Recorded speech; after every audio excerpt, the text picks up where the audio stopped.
দেবিদ্বার থেকে মানুষ আস্থা রেখে 1,72,000 মানুষ ভোট দিয়ে এই সংসদে পাঠিয়েছে। তাদের পক্ষে 1 মিনিট 18 সেকেন্ড কথা বলছি। আমার দেবিদ্বার থেকে চান্দিনার একটা রাস্তা আছে, যে রাস্তা দিয়ে 2 লক্ষ মানুষের যাতায়াত। মাননীয় স্পিকার, 2 লক্ষ মানুষের যাতায়াত হলেও এই রাস্তাটা মাত্র 12 ফিট, অর্থাৎ 2টা সিএনজি একসাথে 2টা ক্রস করতে পারে না। আমাদের ওখানে 11টা ইউনিয়নের মধ্য দিয়ে রাস্তাটা গিয়েছে।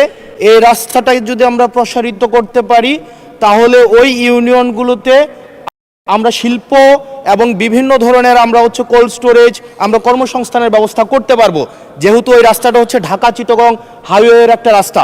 এবং এই রাস্তাটা যদি আমরা প্রশস্ত করতে পারি, তাহলে আমাদের কুমিল্লা থেকে, আমাদের ঢাকা থেকে যে সিলেটের যে যাতায়াত, সেই যাতায়াত আমাদের 40 কিলোমিটারের মতো কমে যাবে। মাননীয় স্পিকার, সার্বিক দিক বিবেচনায় কর্মসংস্থান বৃদ্ধি এবং যোগাযোগ আমাদের 40 কিলোমিটার কমানোর জন্য আমাদের কুমিল্লা, আমাদের দেবিদ্বার থেকে চান্দিনার যে রাস্তাটা আছে সেটা 12 ফিট আছে। এটাকে প্রশস্ত করে এটাকে হাইওয়ে করার জন্য মাননীয় স্পিকার, আপনার মাধ্যমে সংশ্লিষ্ট মন্ত্রণালয়কে অনুরোধ জানাচ্ছি।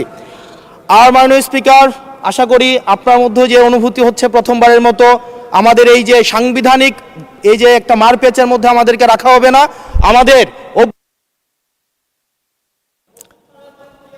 ধন্যবাদ মাননীয় সদস্য। প্রবাসীদের জন্য নির্মাণ হচ্ছে দেশের প্রথম স্মার্ট সিটি, যেখানে থাকছে স্কুল, মসজিদ, হাসপাতাল, সুইমিং পুল, হেলিপ্যাড, পাঠাগার, জিম, সুপারমার্কেট, শিশু পার্ক সহ সকল নাগরিক সুবিধা। মাত্র 30 লাখ টাকা বিনিয়োগে মিলছে আকর্ষণীয় ফ্ল্যাট। প্লাটিনাম ইনভেস্টরদের জন্য ঢাকা বিমানবন্দরে ভিআইপি প্রোটোকল সুবিধা। বিস্তারিত জানতে যোগাযোগ করুন স্ক্রিনে দেয়া হোয়াটসঅ্যাপ অথবা ইমো নাম্বারে।